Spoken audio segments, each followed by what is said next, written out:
Zamislite da proslavljeni harmonikaš, čovjek koji je proveo život pred hiljadama ljudi, u jednoj emisiji pred kamerama se potpuno slomio. I to ne zbog tuge, već zbog sreće koju nikada ranije nije osjetio. Upravo to se dogodilo Aleksandru Sofronijeviću Sofri, čovjeku kome je harmonika bila prva ljubav, kome su bina, svetla i aplauz bili svakodnevnica. Desilo se nešto što nije mogao da predvidi. Zagledao se u oči jedne lepe doktorke i shvatio, sav taj uspeh, sav taj trud, sav taj tempo, zapravo nije imao pravi smisao dok nije došla ona. I sada pred kamerama ovaj proslavljeni muzičar ne stidi se suza. Ali šta je to toliko posebno u vezi sa Kosanom Stišović, što je ovog vrhunskog harmonikaša dovelo do emotivnog sloma i zašto kaže da se dugo molio za baš ovakvu ljubav? Ostanite da gledate do kraja, jer ono što ćemo vam otkriti nije samo priča o srećnom braku. Ovo je priča o čoveku koji je na vrhuncu karijere shvatio šta mu zaista nedostaje. Gostujući u jednoj emisiji, Aleksandar Sofronijević Sofra nije mogao da obuzda suze dok je govorio o svojoj supruzi, doktorki Kosani Stišović. Ovo nije bio prvi put da harmonikaš pokazuje emocije pred kamerama. Ali ono što je bilo drugačije ovog puta jeste intenzitet. Suze radosnice i iskrena zahvalnost koje su ispunile studio. Njena ljubav je takva da sam vrlo brzo osjetio kao da živi za mene i za nas. Ovo mi je mnogo emotivno, rekao je Sofra, a zatim se jednostavno slomio. Ono što posebno odjekuje u njegovoj ispovesti jeste rečenica koja je odzvanjala medijima. Dugo sam se molio da sretnem osobu sa kojom ću moći da izgradim pravu porodicu. Sofra nije slučajno upotrebio reč molitva. Kako istakao u emisiji, osjeća neverovatnu ljubav i poštovanje. Zna da je to od Boga, jer se pomolio da mu pošalje takvu osobu u život. Ovo je ljubav koja ne može da se opiše rečima. Kako kaže, to je božanska ljubav. I danas veruje da se sve što mu se dogodilo u životu desilo sa određenim razlogom. I lepe i teške stvari, jer su ga upravo one dovele do trenutka u kom je sada. Proslavljeni muzičar ističe da mu upravo Kosana unela preko potreban mir u svakodnevnicu, koja je godinama bila podređena isključivo nastupima i brzom tempu. Zamislite život harmonikaša na vrhu, putovanja, koncerti, probe, svetla kamera, hiljade ljudi, nikada kraja. Sofra je proveo godine u tom vrtlogu i onda je došla Kosana i sve promenila. Ona nije donela samo ljubav, donela ono što je njemu najviše trebalo, i to je mir i stabilnost. U njenom prisustvu čovjek koji je ceo život bio u pokretu, konačno je osjetio da ima gdje da se vrati. Njegove emocije posebno prorade kada se prisjeti samog čina venčanja i trenutka kada su izgovorili sudbonosno da.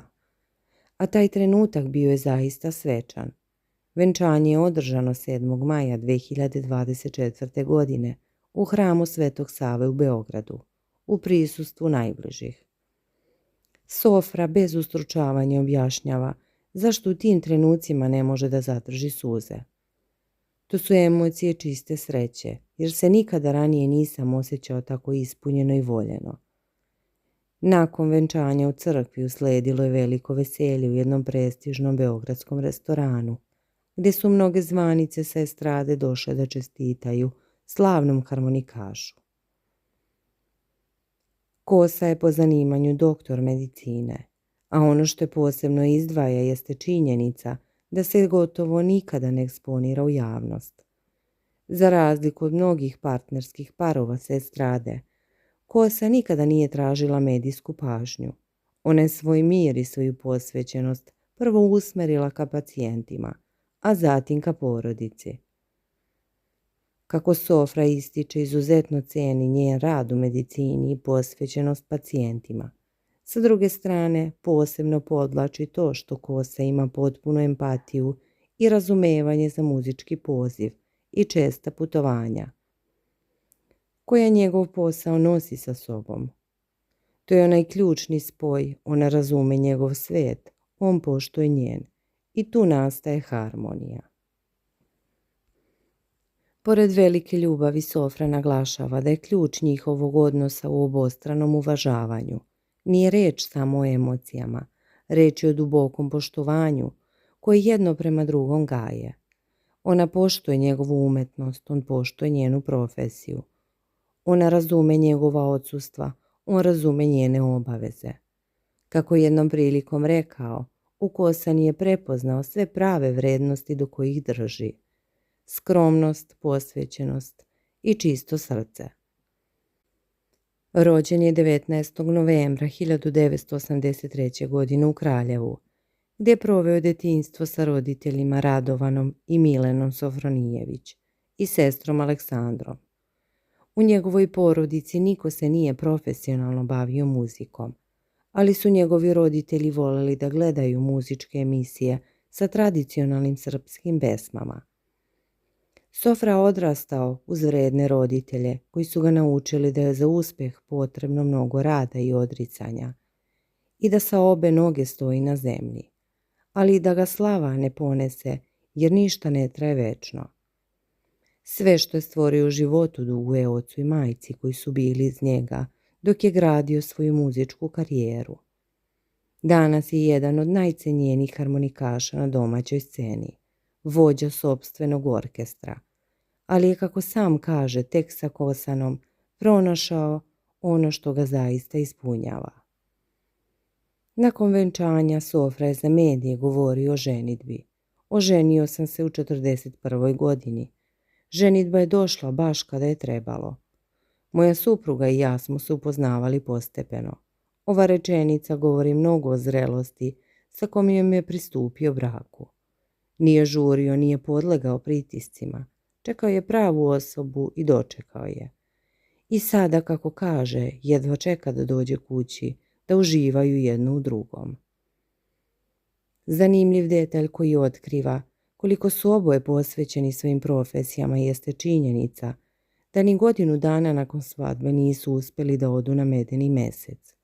Život ih je nosio, on sa svojim nastupima, ona sa svojom medicinskom karijerom. Ali to ih je, čini se, nije udaljilo, naprotiv. Dodatno je ojačalo njihovu vezu, jer su naučili da cene svaki zajednički trenutak. Njihovu sreću dodatno je upotpunila ćerkica, koju smatraju najvećim zajedničkim blagoslovom. Naš blagoslov je naša ćerka, hvala ti Bože. Hvala Kosani koja nije vidjela samo mene s polja, već i iznutra. Ona je moj anđeo čuvar. Ove reči odaju čoveka koji je duboko svestan koliko mu je život podario. Ćerkica je donela novu dimenziju njihovoj ljubavi i učinila njihovu porodicu potpunom.